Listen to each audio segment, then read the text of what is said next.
Muhammad could not have known these facts about human development in the 7th century because most of them were not discovered until the 20th century. This is a leech, and this is the human embryo about 23 days. I think you have to agree that the similarity between these structures is amazing. The key word in both is al-Ghaib. At this stage is known to no one except Allah. The rapid growth and dramatic changes which occur after the bones have been clothed by muscles have been mentioned in the Holy Quran 1400 years ago. Surah 79, Ayah 32 states, also in the context of creation, "And the mountains hath he firmly fixed." Similar mention of mountains is found in several other surahs. It is permissible to interpret this to imply that mountains are rooted and that modern geophysics has established deep crustal roots for the axial parts of mountain systems at converging plate boundaries. We need research into the history of early Middle Eastern oral traditions to know whether, in fact, such historical events have been reported. If there is no such record, it strengthens the belief that God transmitted through Muhammad bits of his knowledge that we have only discovered for ourselves in recent times. Thinking of many of these questions and thinking where Muhammad came from, he was after all a Bedouin. I think it is almost impossible that he could have known about things like the common origin of the universe, because scientists have only found out within the last few years, with very complicated and advanced technological methods, that this is the case. Somebody who did not know something about nuclear physics 1400 years ago could not, I think, be in a position to find out from his own mind, for instance, that the earth and the heavens had the same origin, or many other of the questions that we have discussed here. I find it very interesting that this sort of information is in the ancient scriptures of the Holy Quran, and I have no way of knowing where they would come from, but I think it is extremely interesting that they are there and that this work is going on to discover the meaning of some of the passages. Well, I would think it must be the divine being. In a relatively few ayah is contained a rather comprehensive description of human development from the time of commingling of the gametes through organogenesis. No such distinct and complete record of human development, such as classification, terminology, and description, existed previously. In most, if not all instances, this description antedates by many centuries the recording of the various stages of human embryonic and fetal development recorded in the traditional scientific literature. Muhammad was a very ordinary man. He couldn't have read, he didn't know to write. In fact, he was illiterate. And we're talking about 1,200 years ago. You have someone, a literate person, making profound pronouncements and statements that are amazingly accurate of a scientific nature. And I personally can't see how this could be a mere chance. There are too many accuracies. And like Dr. Moore, I have no difficulty in my mind reconciling that this is a divine inspiration or revelation which led him to these statements. Summary.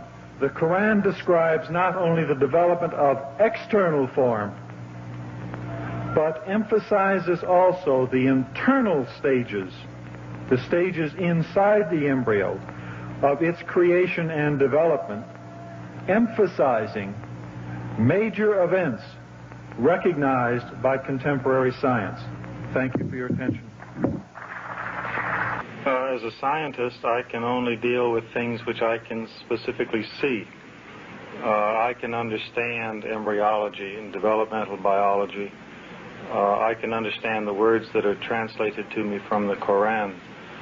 As I gave the example before, if I were to transpose myself into that era, knowing what I do today and describing things, I could not describe the things which were described. I see no reason, I see no evidence for the fact to refute the concept that this individual, Muhammad, had to be developing this information from someplace. So I see nothing here in conflict with the concept that divine intervention was involved in what he was able. Actually, I'm very much impressed by finding true astronomical facts in Quran. And for us,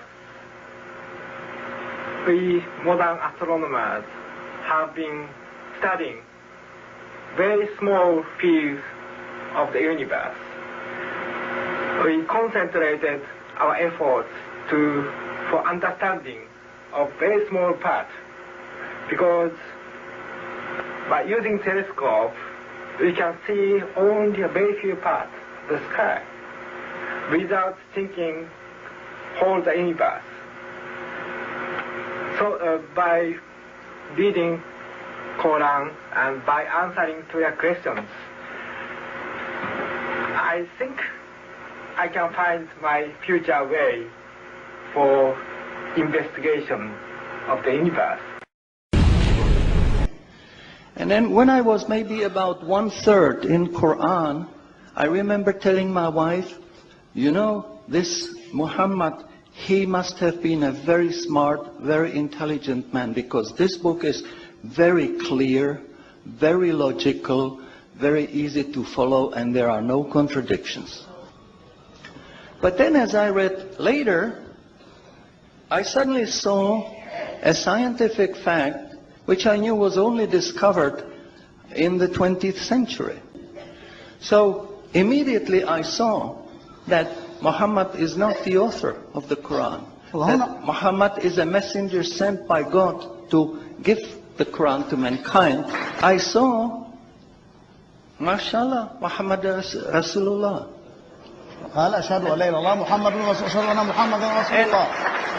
So I said, mashallah, I'm a Muslim. It is a great pleasure and an honor for me to introduce to you an eminent scientist and a scholar of Quran, Dr. Maurice Bucaille, pronounced as Maurice Bucaille. Am I right, doctor? Doesn't matter. Okay. Is a native of France. He is a medical doctor and his specialty is surgery. Ladies and gentlemen, Assalamu alaikum. There is no human work prior to modern times that contains statements which were equally in advance of the state of knowledge at the time they appeared, and which might be compared to the Quran. 1,400 years ago, when the world was immersed in darkness, the Quran was revealed, which brought light to a beleaguered world. And whereas the earlier books came with many scientific mistakes due to the hand of man having delved into them, the Quran had none of these contradictions. The world thought there could be no reconciliation between religion and science.